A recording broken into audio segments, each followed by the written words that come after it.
আসসালামু আলাইকুম। হ্যালো দর্শক, আসলে বর্ষাকালে ডেয়ারি খামারে অনেক কাজকাম বেড়ে যায় আমাদের জন্য এবং বর্ষাকালে গরুগুলোর অসুখ বিসুখও বেশি দেখা দেয়। এই জন্য আমাদেরকে অতিরিক্ত যত্ন নিতে হবে এই বর্ষাকালে।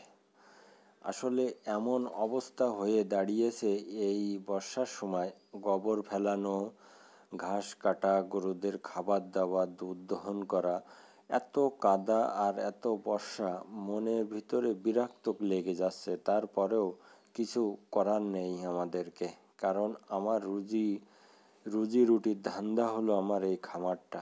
কেননা যতই বর্ষা হোক, রোদ হোক, গরম হোক, আমাকে করতেই হবে, কেননা এরপর থেকে আমার সংসার চলে। কেননা ধৈর্য হারা হলে চলবে না, যে কোনো জিনিসেই ধৈর্য ধরে পড়ে থাকতে হবে। এই দেখেন আমার পিছনের সাইড, আমি আপনাদের দেখাই, প্রত্যেক দিন যে গোবর নিয়ে আমি ফেলতে যাই, কি জায়গা হয়ে গেছে, এমন পিছলা জায়গা হয়ে গেছে, চলাফেরা করা অনেক কষ্টদায়ক হয়ে পড়েছে এবং গোবরগুলো পানিতে ধুয়ে দিয়ে সব চলে যাচ্ছে। পিছনে যে জায়গাটা, এই জায়গায় দেখেন যেখানে গোয়াল ঘরের পানি পড়ে, সেখানে একেবারে কানায় কানায় পূর্ণ।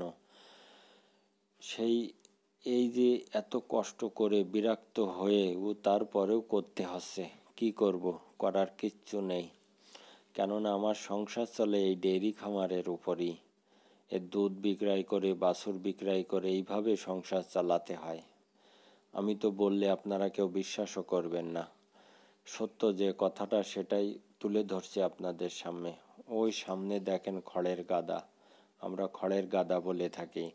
এখান থেকে প্রত্যেক দিন খড় নিয়ে আসতে হচ্ছে, তাহলে চলাফেরা করা কত অসুবিধা। এমন অবস্থা হয়ে গেছিল এই জায়গায় সব পানি আর পানি ছিল। তারপরেও একটু পানি কমে গেছে, কিন্তু পিছলা জায়গা হয়ে গেছে, মানে চলাফেরা করা অনেক কষ্টসাধ্য হয়ে পড়েছে। এখন মেন কথায় যাওয়া যাক। আসলে বর্ষাকালে গরুগুলোর অসুস্থতা বেশি বেড়ে যায়, যেরকম খুরা রোগের ভ্যাকসিন দেওয়া না থাকলে খুব তাড়াতাড়ি ভ্যাকসিন দিয়ে নেন। এবং এখন দেখবেন প্রতিটা খামারে মশামাছি বৃদ্ধি হয়েছে, মশা বেশি করে হয়েছে এবং এই মশার থেকে অনেক রোগ ব্যাধির সৃষ্টি হচ্ছে, যেরকম এলএসডি বা স্কিন, ওই যে ল্যাম্পিং স্কিন, এই রোগটা।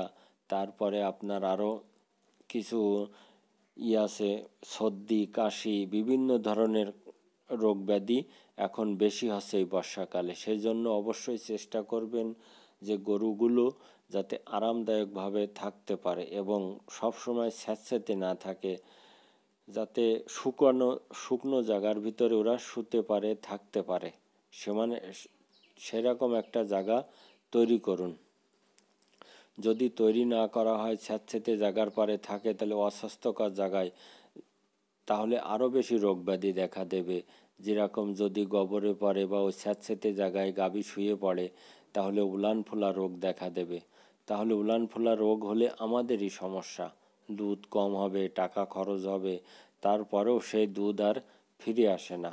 এই জন্যই বলবো যে এই বর্ষার সময় অবশ্যই ভালোভাবে গরুগুলোকে আদর যত্ন করুন এবং ফ্রেশ ঘাস নিয়ে এসে গাভীদেরকে খাওয়ানোর চেষ্টা করুন। মাঠ থেকে যে ঘাস নিয়ে আসা হয়, সেটা মোটরের পানি দিয়ে ধুয়ে নিন, ধুয়ে কেটে তারপরে গাভীদেরকে খাওয়ান। কেননা এখন বর্ষাকালে অনেক ব্যাকটেরিয়া জনিত রোগ দেখা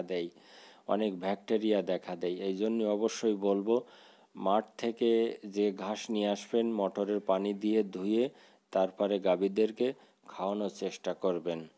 আর একটা কথা হলো যে আমি একটা ক্ষুদ্র মানুষ, আপনারা অবশ্যই আমার পাশে থাকবেন। আপনার একটা লাইক শেয়ার আমার জন্য অনেক কিছু হতে পারে এবং সাবস্ক্রাইবও করে যাবেন। আপনাদের লাইক শেয়ার এবং সাবস্ক্রাইব যদি হয়, তাহলে আমার জন্য অনেক বড় কিছু পাওয়া। আর একটা কথাই বলি যে আপনারা অনেকেই ভিডিও দেখতেছেন, কিন্তু ভিডিও দেখে ভিডিও সাবস্ক্রাইব করতেছেন না। অবশ্যই সাবস্ক্রাইব করে আমার পাশে থাকবেন। এখন এই যে বর্ষার সিজন, আসলে বর্ষার সিজনে অনেক সমস্যা, চলাফেরার সমস্যা, এদের খাবার দাবার দেওয়ার সমস্যা, গোবর ফেলানোর সমস্যা, অনেক সমস্যা দেখা দিচ্ছে।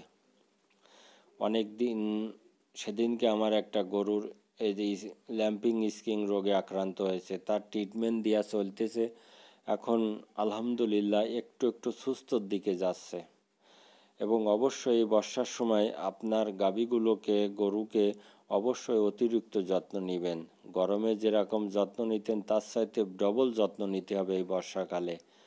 এটা অবশ্যই আমাদেরকে করতে হবে। আমার এই ভিডিও ভালো লাগলে অবশ্যই সাবস্ক্রাইব করবেন। খুদা হাফেজ।